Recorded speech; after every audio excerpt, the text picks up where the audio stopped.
right, this is going to be the Pure Strength Field of Pain 3. So first of all, big thanks to the Pure Strength guys for sponsoring us and for providing axles and a lot of the equipment that you guys are using this weekend.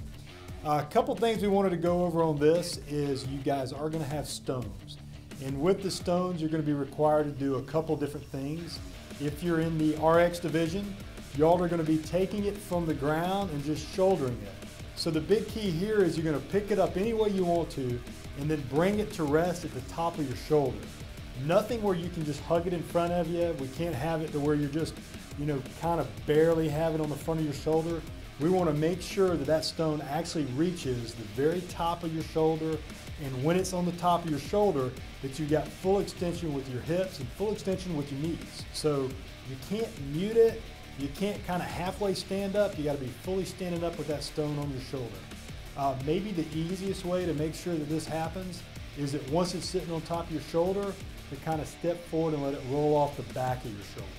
Now when you do that, don't let it roll off the back of your shoulder onto one of your partner's feet. That's probably not the best thing in the world. But that's the standard for that. If you're scaled, you guys are just going to be deadlifting the stone. So obviously all we're looking for here is you're going to be more in a sumo stance more than likely with your feet outside of the stone. But we still have to see you guys stand up with your shoulders behind the stone, hips fully open, knees fully locked out, and you're going to have to be in that paused, stop position while holding the stone while your body's completely vertical. And that's it. That's all you got to do with the deadlifts. Now when you carry the stone carried from one side of the field to the other, the big thing here is just don't drop the stone. You can carry it on your shoulder, you can carry it like a baby, you can hold it out in front of you. It really doesn't matter, but you must be holding the stone and carrying it in order to advance. You just basically carry it 30 feet and drop it on the other side of the start line where your other two partners are waiting for you, and that's it on carrying the stone from one side of the field to the other. The other apparatus that you guys are going to have in this workout is going to be the axle. Now the key with the axle is you just have to get it from the ground to the shoulder position. And then from there, you're going to do shoulder to overheads with the axle. We don't care how you do it. You can press it, you can push press it, push jerk it, split jerk it. All you got to make sure of is that you take it from the shoulder position, that shoulder rack position, to fully overhead. And by fully overhead, we want to see a little bit of your ear. So it doesn't have to be an exaggerated head way forward kind of movement, but we do want to see your ears, and we want to make sure that the elbows are completely locked out or really, really close to being completely locked out if you've got an elbow issue, with the hips open, the knees open, and the body in a fully straight open position at the top of the movement.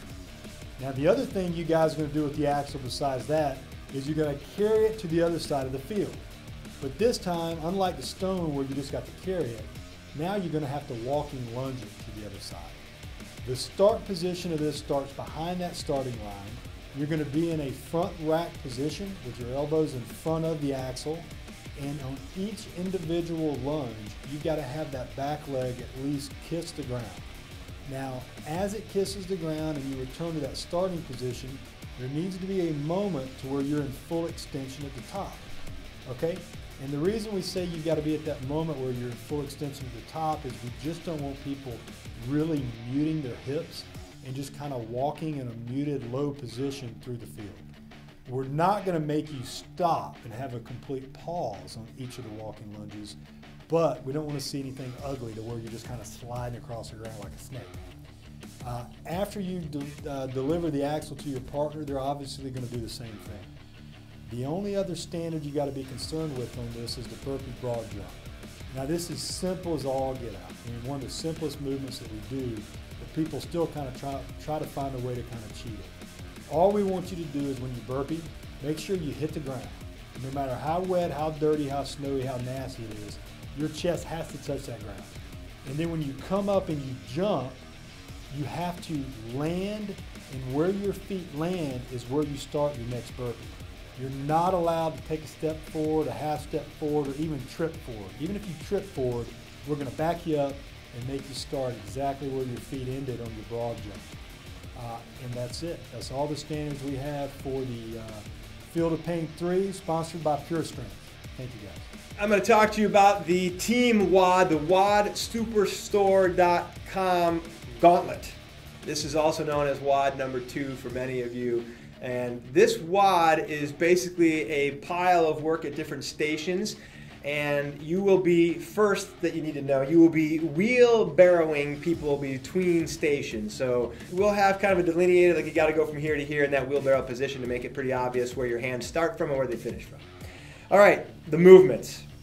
The first 2 movements, station 1 and station 2, both of these movements are synchronized barbells, meaning that you will be getting a rep count together. So each barbell will be moving together. So your thrusters, thruster basically, you get that barbell from the ground to the rack position, and you can go ahead and you can start with the squat clean if you want. You just got to make sure it's synchronized, the 2 of you together. And so you're going to go full squat, right, in that front squat position. So the barbell is racked, the hip crease is below the knee, and you drive up to full extension, and everything has to be fully extended. That barbell has to hit full extension, up overhead, elbow, shoulder, hips, and knees. And so to be synchronized, you've got to be within a very tight time frame. So do the barbells have to hit at the exact same moment, at the exact same place, at the exact same time all the time? No. But a rep is a rep when together we're moving in that same time, that same tempo. So obviously it's 50 of those, and it's 2 barbells at the same time equals 100 total, so that works pretty well. For the kettlebell swings, we're doing the exact same thing. The kettlebell is going to be that same standard for the individuals. They did their kettlebell swings where the bell goes beneath the pelvis, between the thighs. That's the low side of it, and the high side of it, you can snatch it straight up or swing it however you want to, as long as they're continuously moving in a synchronized fashion. You will finish with the bell up overhead. We don't care about the angle of the bell, but we want to see that there is some ear showing and you are reaching towards full extension, meaning it doesn't have to be exactly full extension, but if it looks like you're trying to shortcut the movement, we will no rep that every single time. So now we get to the partner burpee wall ball. And in this, you actually have synchronized wall balls as well. Yes, you didn't expect that, but yep, that's what it is. It's synchronized. So what we're going to be doing is you'll have 2 people with wall balls. Now the weight of the wall ball will be based upon the gender. So if it's a team with 3 women and 1 man, you got 2 light balls. 2 and 2, you got 1 lighter ball, 1 heavier ball. And if it's 2 or 3 men and 1 woman, you'll still have 1 lighter ball for that side of the women, where the woman is going to be working. She'll be working with that lighter ball. And even if she's stronger in the group, sorry, she will have the lighter ball. I know you might say, well, wait, but she's the strongest in our group. Tough. Lighter ball, that's how we're doing it. It's got to be standard. All right, so what you'll be doing then is the first person picks that ball up and they're standing. So the 2 people are standing together. They've got the wall ball.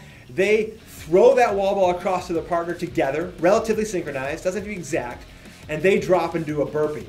On the opposite side, the ball is caught by the other partner. And as long as you have thrown the ball is caught, and you burpeed, there's a rep. If either of the 2 balls is dropped, then there's no rep. If either of the 2 members fails to burpee, there's no rep. So those things have to happen together. The whole team is working in this synchronized unit. That person catches the ball on the far side, the opposite side. The 2 people catch the balls. They then return the ball and they drop to their burpee. Again, as they return the ball is caught. Now we have another rep. So you can call it 50 total reps of that, or counting by 2 to get 100, however you want to call it. We know that ball has to go back and forth, the 2 balls have to go back and forth 50 times to get the total of 100 that we're talking about. So if you need to stop, someone needs to break, be sure that you first catch the ball before you actually stop to take a break. Because at any point in time, if you don't catch a ball when it's thrown to you, that's a no rep, and it's erasing that whole, both sides of that. You can't get singular reps at a time. All right, that's basically how that thing is going to work. It's going to be a lot of fun. It's going to require that you guys are in tune with each other, and it's going to require that every single person is actually doing work and nobody is resting their shoulders for muscle ups. Coming up next. So we're going to wheelbarrow over to the muscle ups for the RX teams, or for the open teams, it'll be push-ups. For the muscle ups, what we have is 60 muscle ups for the teams of 4 RX men, and for the teams of 2 and 2 RX, that's actually going to be dropped down to 30 muscle ups instead of 60. And I know some of you women can do muscle ups all day long. You're really upset that we just announced this. However, you'll be that much fresher when you get back, working your way back up the gauntlet. So that means you'll be back at burpee wall balls, and you'll be ready to go. So we understand that it's going to be good for you. Don't worry, it'll be good. All right, so muscle up standard. It's going to be basically at the bottom, we have a full turnout, and then at the top, you're at full extension. The arms, elbows are locked out. Simple as that. Full turnout at the bottom, full extension at the top. Now for the open teams, we'll be doing push-ups. It is it's a flash push-up or a hand release push-up, meaning you can worm out of the push-up as long as you get to full plank at some point or even above full plank. For this one, we are requiring that you do 100 push-ups per judge. You got 2 judges, you got to do 100 per judge. So it's up to the team to stay on top of your, if you got 2 people with 1 judge and 2 with another, it's up to you to stay on top of that to make sure that you don't get really far ahead on 1 judge. You have to kind of move your people around. If you got someone really fast at push-ups, they're going to have to move themselves over and take turns on either judge. So this is up to you as a team to keep track of that. You don't want to get 1 judge at 100 and the other one's only at 70, because now you've only got 1 place to make up those last 30, where if you were kind of keeping things even the whole way, obviously you can finish at 100 each really quick. So once you've finished this is that last station. It is a 15-minute AMRAP. You're going to wheelbarrow yourself back over. So you just do that 1 time for that last station, and then you head right back over to the burpee wall balls. Try to get through all those if you can.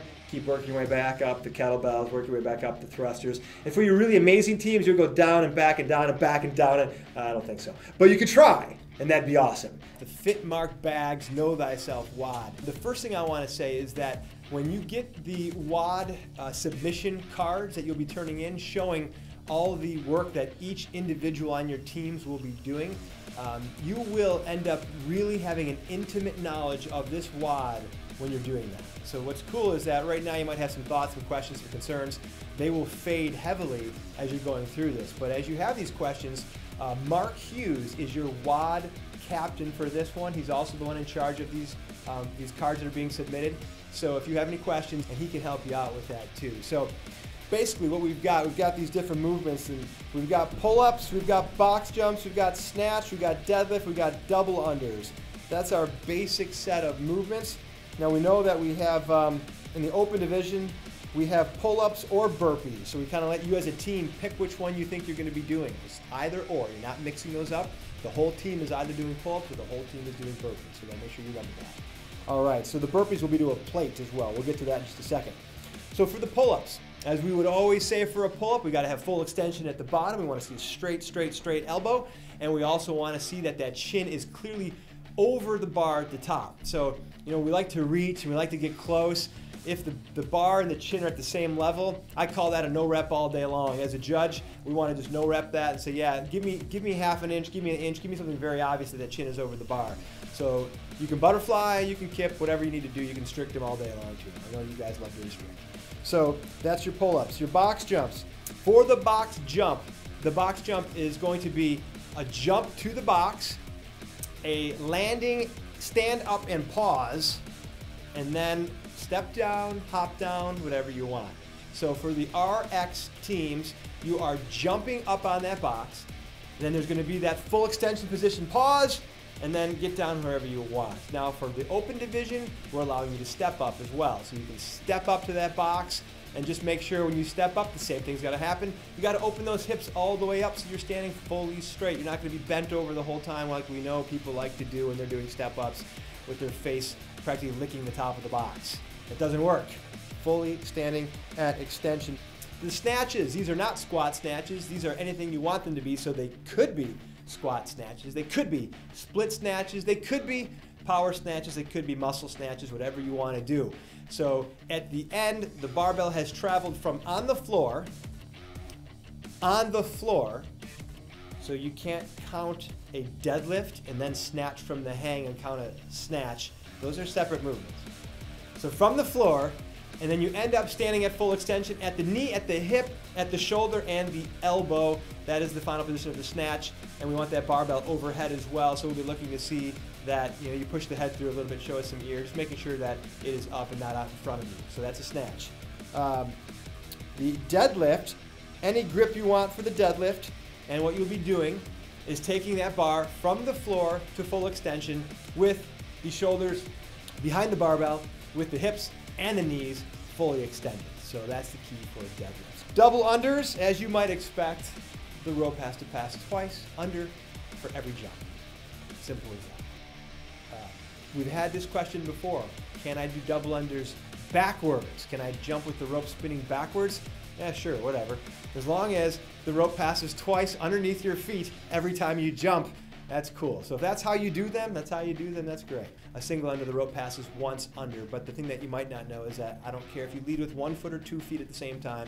On the single under, you can skip, hop, whatever you want to do, as long as you're getting that rope to pass under one time every time. That's it. All right, don't ask me if you're allowed to do double unders if you have double unders because you don't have single unders. If you're in the open division, you're doing single unders. I know, I don't have single unders either. Learn them. With the burpee, we don't care about extension at the top of the plate. What we care about is that the chest hits the deck and that you jump from 2 feet, landing on 2 feet on that plate. After that, you can step back down. We don't really care about that. As long as you've jumped up to the plate, that's what our standard is. That's where the movement really happens, is that explosive jump to that plate. That's where we know that you've done your work. All right, that's it.